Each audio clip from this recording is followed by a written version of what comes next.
सूर्यनगर नाम के एक बड़े से राज्य में बहुत ही सुख और शांति का माहौल था।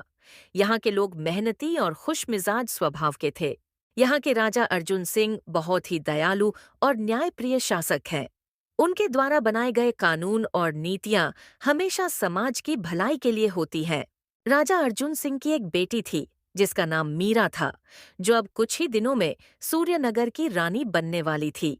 अर्जुन सिंह तो मीरा को सूर्यनगर की रानी बनाने के लिए तैयार थे, पर मीरा अभी भी रानी बनने के लिए तैयार नहीं थी। उसमें अभी भी वो हिम्मत नहीं जाग पाई थी जिससे वो सूर्यनगर के लिए कोई फैसला ले पाए। मीरा को जब से अर्जुन सिंह के इस फैसले के बारे में पता चला था, तब से वो बेचैन होकर राजमहल के बगीचे में टहलती रहती थी। इसी सिलसिले में बात करने महाराज अर्जुन सिंह मीरा के पास जाते हैं। मीरा अभी भी बेचैन होकर राजमहल के बगीचे में घूम रही होती हैं। मीरा बेटा, क्या हुआ? इतनी परेशान क्यों हो? कुछ नहीं पिताजी, बस आपने जो फैसला लिया है मुझे रानी बनाने का, उसी को लेकर थोड़ी चिंता में हूँ। चिंता? चिंता किस बात की बेटी? तुम सूर्यनगर की रानी बनने जा रही हो। इससे तो तुम्हें प्रसन्नता होनी चाहिए। कैसी प्रसन्नता पिताजी? मैंने अभी तक अपने राज्य वालों को ठीक से जाना भी नहीं है, तो बिना अपने राज्यवासियों के बारे में जाने मैं उन पर किस तरह से अपने रानी होने का दावा कर सकती हूँ? तो तुम क्या करना चाहती हो बेटा? आज नहीं तो कल तुम्हें इस पद का स्वीकार करना ही होगा। हाँ पिताजी, मैं इस पद का स्वीकार करने को तैयार हूँ, पर अभी नहीं। पहले मैं कुछ दिनों के लिए अपने राज्यवासियों के बीच रहकर उनकी दुख और तकलीफें देखना चाहती हूँ, और रानी बनने से पहले मैं चाहती हूँ कि उनकी सभी ज़रूरतें उनको मिले। दुख तकलीफ कैसी बेटी? हमारे राज्य के सभी लोग बहुत खुशी से रहते हैं, तभी तो हमारे यहाँ कोई फरियाद लेकर नहीं आता। नहीं पिताजी, ऐसा नहीं हो सकता। हम राजमहल में रहकर यह अनुमान नहीं लगा सकते कि राज्य के सभी लोग सुखी हैं। जब तक हम उनके बीच नहीं जाएंगे, तब तक हमें उनके हालातों के बारे में नहीं पता चलेगा। तो आखिर तुम क्या करना चाहती हो? जो भी हो, मुझे साफ साफ बता दो। पिताजी, मैं कुछ दिनों के लिए सामान्य नागरिक बनकर अपने राज्य में रहना चाहती हूँ। उसके बाद मैं अपने इस पद को स्वीकार कर सूर्यनगर की रानी बन जाऊंगी। ठीक है बेटी, जैसा तुमको सही लगे, पर तुम अपने साथ कुछ सैनिकों को भी ले जाना, ताकि तुम पर कोई मुसीबत आए तो वो संभाल लें। नहीं पिताजी, मैं अकेले जाना चाहती हूँ, और आप मेरी फिक्र मत करिए। मैं सूर्यनगर की रानी बनने वाली हूँ, अपना ख्याल तो खुद रख ही सकती हूँ ना। ठीक है बेटी, पर अपना ध्यान रखना। फिर क्या था, पिताजी से मंजूरी मिलते ही राजकुमारी मीरा अपना पूरा हुलिया बदलकर सूर्यनगर के राज्य में चली जाती है। मीरा राज्य में घूमते घूमते सबसे पहले एक गांव के तालाब के पास जाती है, जहां वो देखती है कुछ औरतें वहां पानी भर रही होती हैं। तब मीरा उनमें से एक महिला को आवाज लगाकर बुलाती है। बहन, ओ बहन, जरा सुनना तो। हाँ बोलो बहन, क्या काम है? बहन, आप लोग यहाँ आसपास रहते हो क्या? नहीं बहन, हमारा गांव तो यहाँ से काफी दूर है। क्यों, कुछ काम था क्या? नहीं बहन, काम तो नहीं था, पर एक चीज जाननी थी। हाँ बहन बोलो, क्या जानना चाहती हो? आप लोगों के घर के पास पानी की सुविधा नहीं है क्या, जो आप लोग इतनी दूर आती हो पानी भरने? नहीं बहन, हमारे गांव में फिलहाल पानी की सुविधा नहीं है। हम सबको पानी लेने यहाँ ही आना पड़ता है। तो आप लोग अपने राज्य के राजा को इस बारे में क्यों नहीं बताते? शायद वो आप लोगों की कुछ मदद कर सके। कहाँ बहन, हमारे राजा के पास हम गांव वालों के लिए समय कहाँ है। हमारे गांव के मुखिया तो कब से राजा से इस समस्या को हल करने के लिए कह रहे हैं, पर अब तक तो कुछ नहीं हुआ।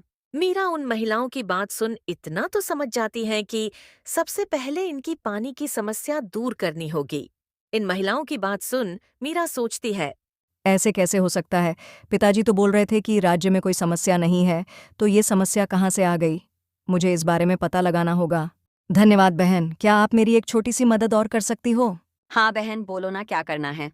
बहन, मैं इस राज्य में नई नई आई हूँ। पहले मैं पास वाले इंद्रपुर राज्य में रहती थी, पर वहाँ भी पानी की बहुत समस्या थी, और इसी कारण मैं वो राज्य छोड़ नए जगह की तलाश कर रही हूँ।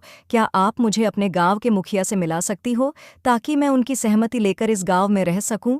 ठीक है बहन, आप चलिए मेरे साथ, मैं आपको उनसे मिलवा देती हूँ। मीरा उस महिला के पीछे पीछे गांव के मुखिया के पास पहुंच जाती है। बहन यही रहते हैं मुखिया जी, आप उनसे बात कर लीजिएगा, मैं चलती हूँ।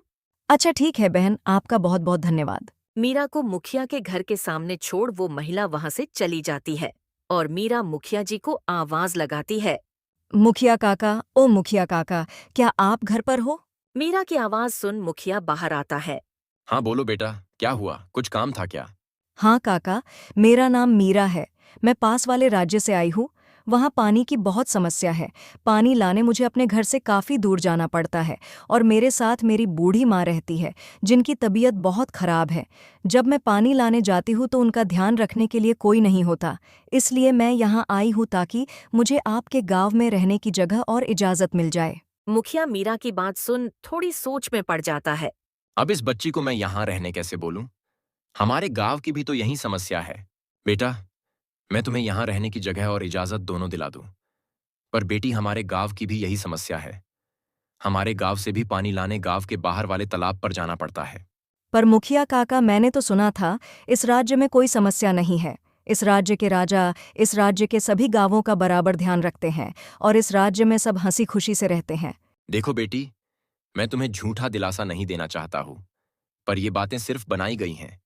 हमारे राजा का तो पता नहीं, पर राजमहल के मंत्री और सिपाही सब चोर और कपटी स्वभाव के हैं। क्यों काका, ऐसा क्या करते हैं राजमहल के मंत्री और सिपाही? मैं कितनी बार पानी की समस्या को लेकर राजमहल गया हूँ, पर वो सिपाही और मंत्री मुझे हर बार अंदर जाने से मना कर देते हैं। और जब मैं उनको अपनी समस्या बताता हूँ तो कुछ पैसे लेकर कहते हैं, तुम चले जाओ, हम तुम्हारी समस्या महाराज को बता देंगे। तो क्या हुआ, अब तक महाराज ने कुछ किया नहीं इस समस्या के लिए? नहीं बेटी, तुम शायद समझी ही नहीं। वो मंत्री हमसे सिर्फ पैसे लेने के लिए ऐसा कहता है, पर वो महाराज तक हमारी समस्या पहुंचाता ही नहीं है। क्योंकि मैं इस पानी की समस्या को लेकर राजमहल अब तक 10 बार जा चुका हूं, पर अब तक कुछ नहीं हुआ। अब तो मैंने राजमहल जाना भी छोड़ दिया है। मीरा मुखिया की बातें सुन समझ जाती है कि ये मंत्री गांव वालों के साथ छल कर रहा है और गांव की कोई समस्या महाराज तक नहीं पहुंचा रहा है। और इसलिए महाराज सोच रहे हैं कि गांव में कोई समस्या नहीं है और गांव में सब खुशी से रह रहे हैं। ठीक है काका, आप मुझे रहने की कोई जगह तो बता दो। बाकी इस बार मैं खुद महाराज तक इस समस्या को लेकर जाऊंगी और मैं आपसे वादा करती हूँ कि मैं इस पानी की समस्या को दूर करके रहूंगी। ठीक है बेटी, अगर तुमको ऐसा लग रहा है कि तुम्हारे रहते हमारे पानी की समस्या दूर हो जाएंगी, तो तुम हमारे गांव में रह सकती हो। और जहां तुमको सही लगे, अपने लिए गांव के मिस्त्री से कहकर रहने लायक घर बनवा लो। ठीक है मुखिया काका, आपका बहुत बहुत धन्यवाद। इस तरह मीरा को अपने राज्य के गांव में पहली समस्या मिल चुकी थी। अब मीरा ने सोचा, चलो, गांव में आने का कुछ फायदा तो हुआ। गांव की पहली समस्या मिल चुकी है। अब कुछ दिन और यहाँ रहकर यहाँ की और समस्याएं ढूंढती हूँ। फिर पिताजी से मिल इन सब समस्याओं के बारे में बात करूंगी। मीरा मुखिया का धन्यवाद कर वहां से चली जाती है। मीरा ने अपने लिए गांव के पास से बहने वाले नदी के पास एक छोटी सी झोपड़ी बनवा ली थी। मीरा अगले दिन फिर से गांव की सैर पर निकलती है ताकि गांव में चल रही और समस्याएं ढूंढ सके। मीरा चलते चलते एक मैदान के पास पहुंचती है जहां वो देखती है कि कुछ बच्चे खेल रहे होते हैं।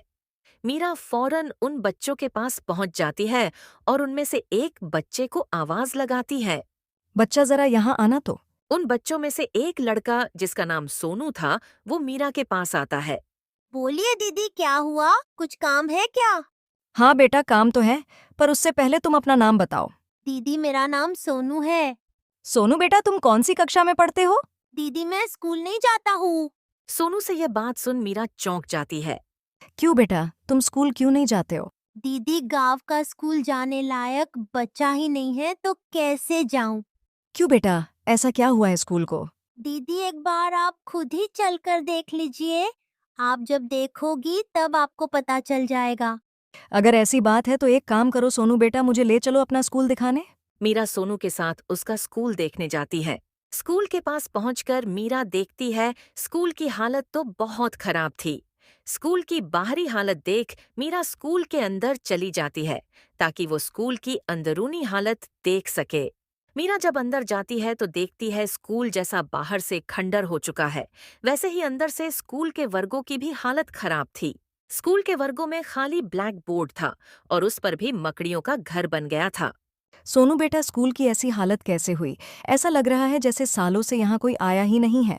हाँ दीदी, सही कहा आपने। 2-3 साल से स्कूल बंद हो चुका है, तब से यहाँ कोई नहीं आया। बेटा, क्या तुम मेरी एक और मदद कर सकते हो? हाँ दीदी, बोलिए क्या करना है? बेटा, मुझे अपने स्कूल के हेडमास्टर के घर पर ले चलोगे क्या? मुझे उनसे कुछ बात करनी है। ठीक है, चलिए दीदी, मैं आपको हेडमास्टर जी के घर ले चलता हूँ। सोनू मीरा को अपने साथ हेडमास्टर के घर ले जाता है। मीरा और सोनू जब हेडमास्टर के घर पहुंचते हैं, वो देखते हैं हेडमास्टर घर के बाहर सो रहे होते हैं। मास्टर जी उठिए, देखिए आपसे मिलने एक दीदी आई है। सोनू की आवाज सुन हेडमास्टर उठ जाते हैं। हाँ बोलो बेटा, क्या हुआ? मास्टर जी, हमारे गांव में नई दीदी रहने आई है, वो ही आपसे मिलना चाहती हैं। दीदी, आप मास्टर जी से बात कर लीजिए, मैं जा रहा हूँ खेलने। ठीक है बेटा, तुम्हारा धन्यवाद। मीरा का परिचय हेडमास्टर से कराकर सोनू वहां से चला जाता है। नमस्ते मास्टर जी, मेरा नाम मीरा है। मैं पास के राज्य में रहती थी, परंतु उस राज्य में स्कूल की सुविधा अच्छी नहीं थी और मैंने आपके गांव के स्कूल की बहुत प्रशंसा सुनी है। इसलिए मैंने वो राज्य छोड़ दिया है और इस गांव में रहने आई हूँ और मेरा एक छोटा भाई है जिसको मुझे आपके स्कूल में दाखिला दिलवाना है। क्या आप मेरे भाई का दाखिला करवा सकते हैं आपके स्कूल में? मीरा की बात सुन मास्टर जी सोचते हैं। कई सालों से तो हमारे स्कूल में कोई पढ़ ही नहीं रहा है, और अब तो वो जगह स्कूल कम और खंडहर ज्यादा दिखाई देता है, तो इन्होंने कहाँ से हमारे स्कूल की प्रशंसा सुन ली। नहीं मीरा बेटा, तुमने कुछ गलत सुना है। हमारे यहाँ का स्कूल तो 2 साल से बंद है, अब तो वहाँ कोई जाता ही नहीं है, तो मैं तुम्हारे भाई का दाखिला कैसे कर दूं? क्यों मास्टर जी, स्कूल क्यों बंद है? कोई परेशानी है क्या? हाँ बेटा, एक परेशानी तो है जो कोई हल करने के लिए तैयार ही नहीं है, जिस कारण गांव का स्कूल बंद है। ऐसी क्या परेशानी है मास्टर जी, जिस वजह से बच्चों के पढ़ाई से खिलवाड़ किया जा रहा है? बेटा, 2 साल पहले भारी बारिश की वजह से स्कूल की छत गिर गई थी। तब से अब तक उसकी किसी ने मरम्मत ही नहीं कराई। परंतु ऐसे कोई अगर स्कूल की मरम्मत नहीं कराएगा तो स्कूल तो बंद ही रहेगा, और अगर स्कूल बंद रहेगा तो बच्चे साक्षर कैसे होंगे? हाँ बेटा, ये तो मुझे भी पता है, और इसी वजह से तो मैं कितनी बार राजमहल जा चुका हूँ ताकि महाराज स्कूल की मरम्मत करा सके, परंतु आज तक राजमहल से हमें कोई मदद नहीं मिली। क्यों, आपके राज्य के महाराज आपसे मिलते नहीं हैं क्या? कहाँ बेटा, महाराज से तो मिल ही नहीं पाते हैं। जब भी जाओ, राजमहल के मंत्री हमें महाराज से मिलने ही नहीं देते हैं।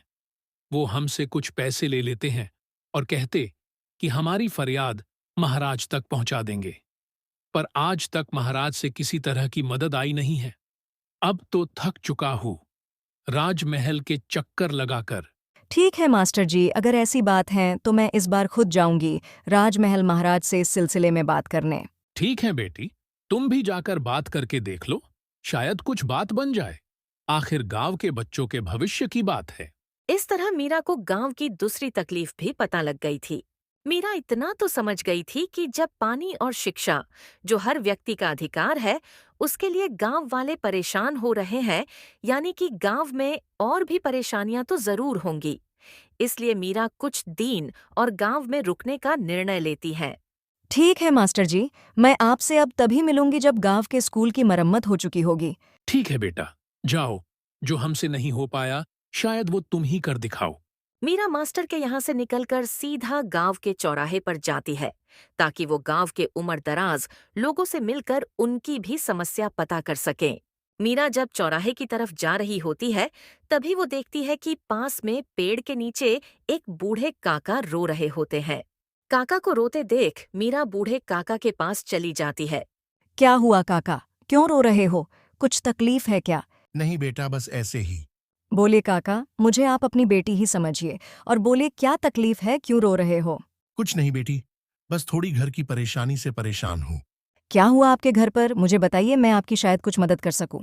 तुम कौन हो बेटी, और मेरी मदद क्यों करना चाहती हो? काका, मेरा नाम मीरा है। मैं पास वाले राज्य से आई हूँ। मैं उस राज्य के राजा की सलाहकार हूँ। वहाँ के राजा मेरी सलाह लिए बगैर कोई काम नहीं करते थे। फिलहाल मैं छुट्टी लेकर अलग अलग राज्यों में सैर करने निकली हूँ। अच्छा बेटा, तो क्या तुम मेरी भी मदद करोगी? हाँ काका, आप बताइए क्या परेशानी है। मुझसे जितना हो सकेगा मैं उतना तो जरूर करूंगी। बेटी, मेरे परिवार में केवल मैं हूँ और मेरी पत्नी है। मेरा इस दुनिया में मेरी पत्नी के अलावा कोई नहीं है। मेरे पास एक छोटी सी जमीन थी जिस पर खेती कर मैं अपना और अपने पत्नी का पालन पोषण करता था। परंतु कुछ दिनों पहले एक जमींदार ने मुझसे मेरी वो जमीन छीन ली है। मैं जब भी खेत पर जाता हूँ तो उस जमींदार के गुंडे आकर मुझे वहां से भगा देते हैं। काका, तो आपने अपने राज्य के राजा को उस जमींदार के बारे में शिकायत की या नहीं? कहाँ बेटी, मैंने जब उस जमींदार को बोला कि मैं तुम्हारी शिकायत महाराज से करूंगा तो वो बोल रहा है जिसको शिकायत करना है कर ले। ये जमीन राजा ने उसे तोहफे में दी है। उसके बाद मैं कितने बार राजमहल के चक्कर काट चुका हूं, पर वो मंत्री मुझे राजा से मिलने ही नहीं देता है। जब भी जाता हूं बोलता है मैंने महाराज को बता दिया है, वो जल्दी ही गांव में आकर मेरी जमीन मुझे दिलवा देंगे। पर अब तक न तो वो मंत्री आया ना ही महाराज। अब तुम ही बताओ बेटी, इस उम्र में मैं क्या करूं? एक जमीन थी वो भी छीन ली। अब कैसे करूं मैं मेरा और मेरी पत्नी का पालन पोषण? मीरा काका की बात सुन समझ जाती है कि सारी समस्या का कारण वो मंत्री ही है। वो गांव के लोगों की कोई भी समस्या महाराज तक नहीं जाने दे रहा है, और कोई समस्या जब महाराज को नहीं मिल रही है तो उनको लग रहा है राज्य में सब खुश हैं। अगर ऐसी बात है तो कल अपने साथ मुझे ले चलिए उस जमींदार के पास और कहना मैं आपकी बेटी हूँ, बाकी का सब मैं संभाल लूंगी काका। ठीक है बेटी, कल सुबह यही मिलना, मैं तुम्हें अपने साथ ले चलूंगा उस जमींदार से मिलाने। काका के वहां से निकलकर मीरा अपनी कुटिया में जाकर उस कपटी मंत्री को फंसाने के लिए पैतरे सोचने लगती है। इस मंत्री के कारण सभी गांव वाले परेशान हैं और सब गांव वालों को लग रहा होगा कि महाराज को इन गांव वालों से कोई मतलब नहीं है। एक काम करती हूँ, इस मंत्री को सबके सामने फंसाती हूँ, तब जाकर सबको पता चल जाएगा कपटी यह मंत्री है। इन सब में महाराज का कोई दोष नहीं है। अगली सुबह उस पेड़ के नीचे आकर मीरा काका का इंतजार करने लगती है। कुछ देर बाद काका वहां आते हैं। चलो बेटी, चलते हैं उस जमींदार से मिलने। मीरा काका के साथ उस जमींदार से मिलने चली जाती है। जब काका और मीरा जमींदार के पास पहुंचते हैं तो देखते हैं वो एक पेड़ के नीचे खटिया लगाकर सोया हुआ था। ओ जमींदार साहब, उठो और हमारी बात सुनो। मीरा की आवाज सुन जमींदार उठ जाता है। अरे तुम कौन हो और यहाँ क्या कर रही हो? साहब, मेरा नाम मीरा है, मैं इनकी पुत्री हूँ। आपने मेरे पिताजी की ज़मीन ले ली है और मेरे पिताजी के पास बस एक यही ज़मीन है साहब। अगर यह भी इनके पास नहीं रही तो हम भूखे मर जाएंगे। कृपा कीजिए, हम गरीब पर साहब। ये जमीन तुम्हारी थी, अब ये जमीन मेरी है। ये जमीन मुझे खुद महाराज ने दी है तोहफे के तौर पर। जाओ और जाकर महाराज से कहो, वो कहेंगे तो मैं आपको यह जमीन वापस दे दूंगा। साहब, आपको यह ज़मीन खुद महाराज ने दी थी क्या? नहीं, मंत्री साहब ने आकर कहा था कि महाराज ने मुझे ये जमीन तोहफे में दी है। पिताजी, जब मंत्री जी ये ज़मीन इन साहब को तोहफे में दे रहे थे तो क्या उस समय आप वहाँ थे? नहीं बेटी, मुझे तो अगली सुबह जब मैं खेत पर काम करने आया तो पता चला। हाँ तो क्या, मंत्री जी मेरे घर आए थे। साहब, ये ज़मीन आपको महाराज ने तोहफे में दी है, यह हम मानते हैं, परंतु यह ज़मीन जब मंत्री जी आपको दे रहे थे तो उस समय न तो पिताजी वहाँ थे और न मैं, तो हम कैसे मान ले कि सच्ची में महाराज ने आपको ये ज़मीन तोहफे में दी है? एक काम कीजिए साहब, आप मंत्री जी को यहाँ बुला लें और हम सबके सामने ये बोल दें कि यह ज़मीन आपको महाराज ने तोहफे में दी है। अगर आपने इतना कर दिया तो मैं और पिताजी इसके बाद आपको इस ज़मीन के लिए कभी परेशान नहीं करेंगे। मीरा से यह सुन जमींदार सोचता है। ये लड़की भी कितनी पागल है, इसने तो मुझे ऐसा पैंतरा बता दिया जिससे मैं अब किसी की भी जमीन हड़प सकता हूँ। मंत्री को कुछ पैसे देकर कहलवा दूंगा कि वो जमीन महाराज ने दी है। इसे तो मुझे बहुत फायदा होने वाला है। ठीक है, मैं कल मंत्री जी को बुला लूंगा, तुम लोग भी आकर सुन लेना, फिर बाद में मत कहना कि मैं झूठ बोल रहा हूं। ठीक है साहब, हम कल यही आ जाएंगे। मीरा काका को लेकर वहां से चली जाती है। थोड़ी दूर पहुंचकर काका मीरा से कहते हैं, बेटी, तुमने यह क्या कर दिया? अब तो मेरे हाथ से यह जमीन चली जाएगी। अब मैं क्या करूंगा? काका, आप चिंता मत कीजिए, मैं हूं ना, मैं सब कुछ संभाल लूंगी। आप बस कल समय से अपने खेत पर पहुंच जाना। ठीक है बेटी, बस किसी तरह मेरी जमीन मुझे वापस दिला दो। मैं जिंदगी भर तुम्हारा कर्जदार रहूंगा। हाँ काका, आप चिंता छोड़ दो और कल सुबह अपने खेत पर मिलना। अगले दिन काका और मीरा दोनों खेत पर जल्दी से पहुंच जाते हैं। काका, आप यही खड़े रहो और जमींदार और मंत्री जी से बात करना, मैं उस पेड़ के पीछे छुपी रहूंगी। ऐसा क्यों बेटी? तुम चली जाओगी तो मैं क्या बात करूंगा? काका, आप केवल किसी तरह मंत्री के मुंह से निकलवा लेना कि यह जमीन जमींदार की है, फिर पीछे से मैं आती हूँ। ठीक है बेटी, मीरा फटाफट जाकर पेड़ के पीछे छुप जाती है और जमींदार और मंत्री के आने का इंतजार करती है। फिर कुछ समय बाद जमींदार और मंत्री वहां आते हैं।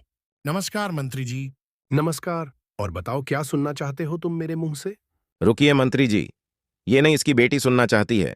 ओ काका, कहाँ रह गई तुम्हारी बेटी? जल्दी बुला लो, मंत्री जी के पास और भी काम है। अरे जमींदार साहब, मैंने सुना, उसने सुना, एक ही बात है। बोलिए मंत्री जी, ये जमीन किसकी है? देखो काका, यह जमीन महाराज ने इससे प्रसन्न होकर इसे तोहफे में दे दी है। अब से इस जमीन का मालिक ये है। मंत्री जी, रहम कीजिए, मेरे पास इस जमीन के अलावा कुछ नहीं है। मैं मेरे परिवार का पालन पोषण इसी जमीन के जरिए करता हूँ। मेरी जमीन मत छीनिए। देखिए काका, ये मेरा फैसला नहीं है, ये महाराज का फैसला है, इसलिए मैं कुछ नहीं कर सकता। मंत्री के इतना बोलते ही मीरा सामने आती है। क्या कहा मंत्री जी, ये किसका फैसला है? जरा फिर से बोलिए तो। राजकुमारी मीरा को सामने देख मंत्री की सिट्टी पिट्टी गुल हो जाती है। अरे राजकुमारी मीरा, आप यहाँ क्या कर रही हो?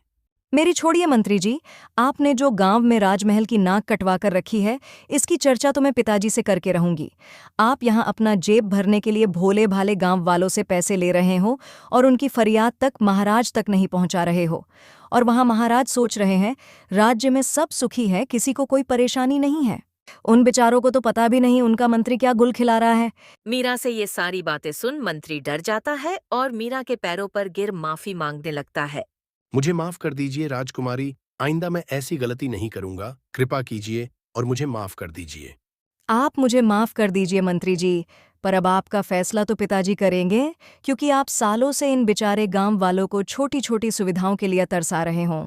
ये तो अच्छा हुआ मैंने रानी बनने से पहले इनके बीच आने की सोची, वरना तो मुझे भी वहां बैठे बैठे कुछ पता नहीं चलता क्या चल रहा राज्य में। मीरा फौरन मंत्री को लेकर गांव के चौराहे पर ले जाती है और वहां पर गांव के हेडमास्टर और मुखिया को भी बुला लेती है। देखिए मुखिया जी, ये है मंत्री जो आप सबको इस धोखे में रख रहा था कि महाराज कुछ न कुछ करेंगे, पर ये कपटी व्यक्ति सिर्फ आप लोगों से पैसे ले रहा था, पर इसने आज तक आप लोगों की एक भी फरियाद महाराज तक नहीं पहुंचाई। और मैं महाराज की तरफ से आप सबसे माफ़ी मांगती हूँ। इसमें जितनी गलती इस कपट्टी की है, उतनी ही गलती महाराज की भी है। उनको भी अपने राज्य का दौरा करना चाहिए था, पर वो इस कपट्टी की बात सुन सब इसके भरोसे छोड़ दिया था। मीरा बेटा, आप क्यों महाराज की तरफ से माफी मांग रही हो?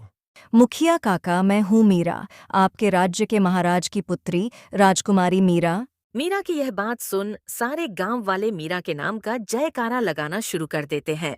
इस तरह मीरा की एक प्रतिज्ञा ने गांव वालों की जरूरत का पता लगा लिया और एक कपटी व्यक्ति की असलियत सबके सामने लाई।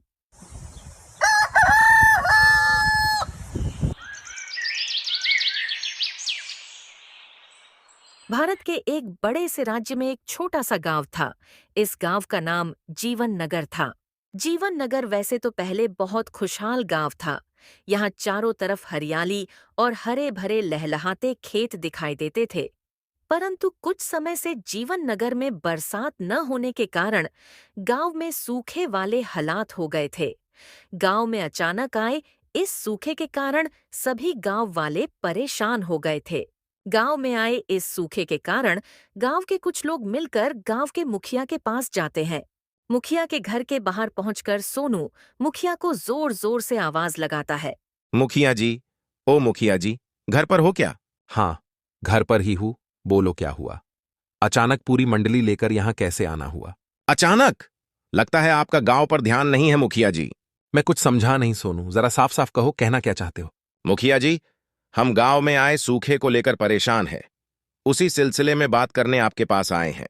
हाँ मुखिया जी, बारिश न होने के कारण गांव का तालाब भी सूख गया है। हमें कुछ जल्द से जल्द करना होगा, वरना सूखे के कारण लोग गांव छोड़ने पर मजबूर हो जाएंगे। नहीं, डरो मत, मैं ऐसा नहीं होने दूंगा। मैं भी जानता हूं हमारे गांव में क्या हालत हो गई है सूखे के कारण, परंतु ऐसा सूखा कई सालों बाद अचानक हमारे गांव में आया है। इस सिलसिले में बात करने के लिए मैंने अपने गांव के सबसे बड़े पंडित को बुलाया है। देखते हैं पंडित जी क्या उपाय बताते हैं। मुखिया जी, पंडित जी कभी आने वाले हैं? पता नहीं सोनू, मैंने संदेशा तो भिजवा दिया है पंडित जी के पास, परंतु फिलहाल वो शायद गांव से बाहर गए हैं। आज शाम या कल सुबह तक आ जाएंगे। जैसे ही पंडित जी आते हैं मैं उनसे मुलाकात कर इस समस्या का हल निकालने की पूरी कोशिश करूंगा। ठीक है मुखिया जी, जैसे ही आपकी पंडित जी से मुलाकात हो जाए और सूखे की समस्या का कोई उपाय मिल जाए तो हमें भी जरूर बताइएगा। मुखिया जी, सूखे की समस्या का हल निकालने में अगर आपको हमारी जरूरत लगे तो हमें अवश्य याद कीजिएगा। ठीक है सोनू, जैसे मुझे कोई उपाय मिलता है मैं तुम लोगों को अवश्य बता दूंगा। मुखिया जी से बात कर सब लोग अपने अपने घर की ओर निकल पड़े। फिर अगली सुबह पंडित जी सुबह सुबह अपने शिष्य को लेकर मुखिया के घर पहुंच गए। मुखिया बेटा, ओ मुखिया बेटा, घर पर हो क्या? अरे पंडित जी, आप आ गए। हाँ मुखिया बेटा, सवेरे सवेरे ही दूसरे गांव से आया हूँ, परंतु जैसे ही गांव में आए संकट के बारे में पता चला तो फौरन तुम्हारे यहाँ चला आया। धन्यवाद पंडित जी, जो आप अपना कीमती समय निकाल कर आ गए। पंडित जी, चलिए घर के भीतर बैठकर बात करते हैं। मुखिया और पंडित जी मुखिया के घर के अंदर जाकर बातचीत चालू करते हैं। बोलो मुखिया बेटा, इस संकट के बारे में कुछ सोचा या नहीं? नहीं पंडित जी, मैं आपके भरोसे बैठा था कि आप आएंगे तो कुछ हल बताएंगे इस संकट का। एक उपाय तो मुझे नजर आ रहा है, परंतु ये कितना कारगर होगा ये देखना पड़ेगा। कौन सा उपाय? जल्दी बताइए पंडित जी। मुखिया बेटा, हमारे गांव के सिवान पर जो कुआं है, तुरंत किसी को भेजकर देखने बोलो कि उसमें पानी है या नहीं। मैं कुछ समझा नहीं पंडित जी, गांव के कुएं और गांव में आए सूखे का क्या लेना देना है? मुखिया बेटा, जब भी गांव के अंदर कोई भी संकट आता है वो जरूर हमारी कुछ गलतियों के कारण आता है। मुझे ऐसा लग रहा है कि गांव वालों ने सिवान के पास वाले कुएं से पानी लाना बंद कर दिया है, जिस कारण कुएं के पानी से हमारे गांव का जो पुराना रिश्ता है वो टूट सा गया है, जिस कारण वो कुआं या तो सूख गया होगा या तो उस कुएं के पानी से अजीब सी गंध आने लगी होगी। मुखिया बेटा, तुम तुरंत किसी को भेजकर पता लगवाओ। मुझे पक्का लग रहा है उस कुएं के सूखने के कारण ही हमारे गांव में यह पानी का संकट आया है। जी पंडित जी, मैं अभी सोनू को भेजकर कुएं का क्या हाल है पता करवाता हूं। परंतु पंडित जी, एक सवाल था जो आपसे पूछना था। हाँ बेटा, पूछो ना, क्या सवाल है? पंडित जी, आप तो जानते हैं हमारे गांव में कितना बड़ा तालाब है और हर गांव वाले के घर के बाहर ही नल भी लगा हुआ है। अब आप ही बताइए, पानी की इतनी सुविधा घर के पास होगी तो गांव वाले इतनी दूर गांव के सिवान के पास क्यों जाएंगे पानी लाने? बेटा, तुम्हारी बात भी सही है, पर इसका जवाब हमें कुएं के पास जाकर ही पता चलेगा। पंडित जी के कहे मुताबिक सोनू गांव के सिवान के पास वाले कुएं के पास जाता है। जब वो कुएं को देखता है तो वो पूरा सूख चुका होता है। ये क्या? ये कुआं तो पूरा सूख चुका है। मुझे फौरन जाकर मुखिया जी और पंडित जी को ये बात बतानी पड़ेगी। सोनू फौरन मुखिया के घर पहुंच जाता है। अरे सोनू, आ गए तुम। जल्दी जल्दी बताओ, क्या देखा तुमने? गांव के सिवान वाले कुएं में पानी है या नहीं? नहीं मुखिया जी, वो कुआं तो पूरा सूख गया है। देखा मुखिया बेटा, मैं कह रहा था ना, इसी कारण हमारे गांव पर अचानक पानी का ये संकट आया है। हाँ पंडित जी, आपकी बात तो सही निकली, पर अब क्या करें? हमें इस संकट का समाधान जल्द से जल्द करना होगा, वरना गांव के लोग गांव छोड़ पलायन करने पर मजबूर हो जाएंगे। हाँ बेटा, उपाय तो है।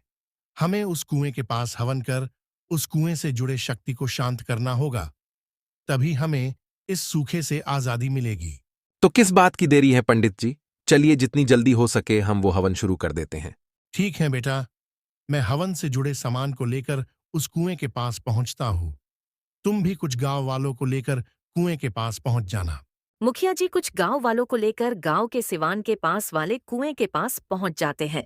मुखिया जी, हम तो आ गए, परंतु पंडित जी कहाँ रह गए? अब तक नहीं आए।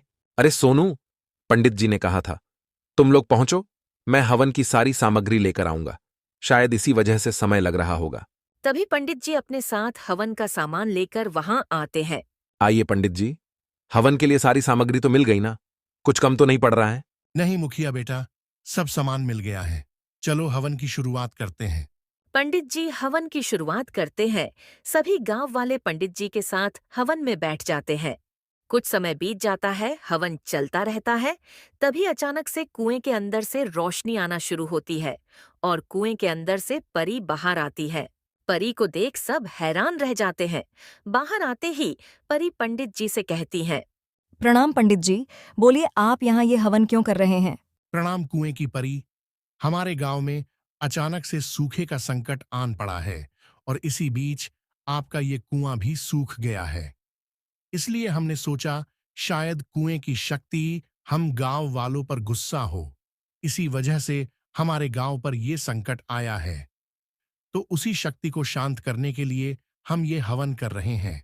हाँ पंडित जी, आपका सोचना सही है। इन गांव वालों ने मेरे पास से पानी लेना बंद कर दिया है और कुछ समय से कोई भी मेरी देखभाल तक नहीं कर रहा है। धीरे धीरे मेरे अंदर का पानी सड़ने लगा और मेरे अंदर से अजीब सी गंध आने लगी। इस वजह से मैं इन गांव वालों को सबक सिखाना चाहती थी। हमें माफ कर दीजिए, हम लोगों से गलती हो गई है। अब से हम सब गांव वाले आपकी देखभाल करेंगे। हाँ कुएं की परी, हम सबको माफ कर दो।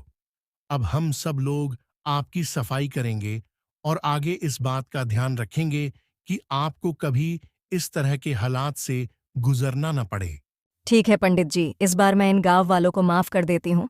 अगर आपने हमें माफ कर दिया है तो अब इस संकट से हम किस तरह से आजादी पाएं? कुछ उपाय बता दीजिए। जी जरूर पंडित जी, इन सब गांव वालों को पहले मेरी सफाई करनी होगी और जब सफाई हो जाए तो सबको एक एक बाल्टी पानी लाकर मेरे अंदर डालना होगा। पानी डालते ही मैं भर जाऊंगी। जैसे मैं भर जाऊं तो सबको फिर एक एक बाल्टी पानी मुझमें से निकालकर अपने सूखे खेतों में और सूखे तालाब में डालना होगा। ऐसा करते ही आपके गांव पर लगा मेरा श्राप खत्म हो जाएगा और आपके गांव पर आई सूखे की समस्या भी खत्म हो जाएगी। धन्यवाद कुएं की परी, आपने हमारी गलतियों के लिए हमें माफ भी कर दिया और हमें इस सूखे की संकट से बचने का उपाय भी बता रही हो। आपका बहुत बहुत धन्यवाद। अचानक मुखिया को वो सवाल याद आता है जो उसने पंडित जी को पूछा था। पंडित जी सुनिए तो जरा। हाँ बोलो मुखिया बेटा। जो सवाल मैंने आपको पूछा था, एक बार कुएं की परी से भी पूछ लूं क्या? हाँ बेटा, पूछ लो ताकि बाद में फिर कोई दिक्कत ना हो जाए। कुएं की परी मुखिया और पंडित के बीच चल रही बातचीत को सुन लेती है। मुखिया, मुझे पता है तुम्हारे अंदर कोई सवाल है जो तुम मुझसे पूछना चाहते हो। जो भी सवाल है पूछ लो। सबसे पहले तो पूरे गांव वालों की तरफ से मैं माफी मांगता हूं और आपका धन्यवाद भी करता हूं क्योंकि आपने अपना दिल बढ़ाकर हम सबको माफ कर दिया। मेरा सवाल था कि जैसे आपका ये कुआं गांव से काफी दूर सिवान पर है और इस समय गांव के बीचों बीच एक तालाब है और सभी गांव वालों के घर के बाहर नल लगा हुआ है, तो ये गांव वाले इतनी दूर पानी भरने क्यों आएंगे? देखो मुखिया, मैं जानती हूँ कि तुम लोगों के पास अब पानी की और भी सुविधाएं उपलब्ध हैं। मैं ये नहीं कह रही हूँ कि तुम रोज मेरे पास पानी लेने आओ। मैं ये जानती हूँ कि तुम लोग नई चीज़ों के आने के बाद अपने पुरानी अनमोल चीज़ों की कदर करना छोड़ देते हो। इसलिए मैं बस ये चाहती हूँ कि तुम अपने पुराने चीज़ों की कदर करना सीखो और बस कभी कभी आकार मेरी साफ सफाई कर लेना बस। जी जरूर। कुएं की परी, हम गांव वाले एक नियम बना लेंगे ताकि पारी पारा एक एक जान हर हफ्ते आपकी साफ सफाई करने आया करे।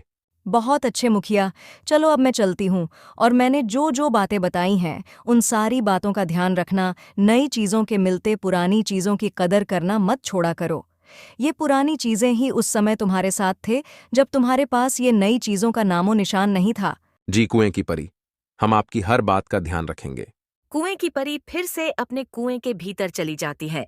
चलो मुखिया बेटा, सभी को बोलो जल्दी जल्दी यहाँ की साफ सफाई कर दे और अपने अपने घर से एक एक बाल्टी पानी लाकर इसमें डाल दें। पंडित जी के कहते ही गांव वाले अपने अपने घर से एक एक पानी की बाल्टी भरकर लाते हैं और साथ में सफाई का सामान भी लाते हैं। सब गांव वाले मिलकर कुएं के पास की साफ सफाई करते हैं और अपने साथ लाए पानी की बाल्टी से पानी कुएं में डाल देते हैं। कुएं में पानी डालते ही पूरा कुआं पानी से भर जाता है। चलो सब लोग अब एक एक बाल्टी पानी इसमें से लेकर अपने अपने खेतों में डाल दो और सोनू, तुम एक काम करो, एक बाल्टी पानी सूखे तालाब में भी डाल देना। ठीक है मुखिया जी। फिर क्या था, सब गांव वालों ने अपने अपने खेतों में एक एक बाल्टी जादुई कुएं का पानी डाल दिया। सोनू ने भी एक बाल्टी पानी सूखे हुए तालाब में डाल दिया। परी के कहे मुताबिक जैसे ही गांव वालों ने अपने अपने खेतों में जादुई कुएं का पानी डाला, वैसे ही वहां बारिश होने लगी और बारिश को देखते ही सभी गांव वाले बारिश में झूम झूम कर नहाने लगे। दोस्तों, इस कहानी से हमें यह सीख मिलती है कि हमें अपने पुरानी से पुरानी चीजों की कदर करनी चाहिए, क्योंकि हमें ये नहीं भूलना चाहिए कि ये वही चीजें हैं जो हमें हमारे काम के समय में मदद करते थे। दोस्तों, इस प्रकार की और शानदार कहानी देखने के लिए अभी हमारे इस चैनल को सब्सक्राइब कर ले।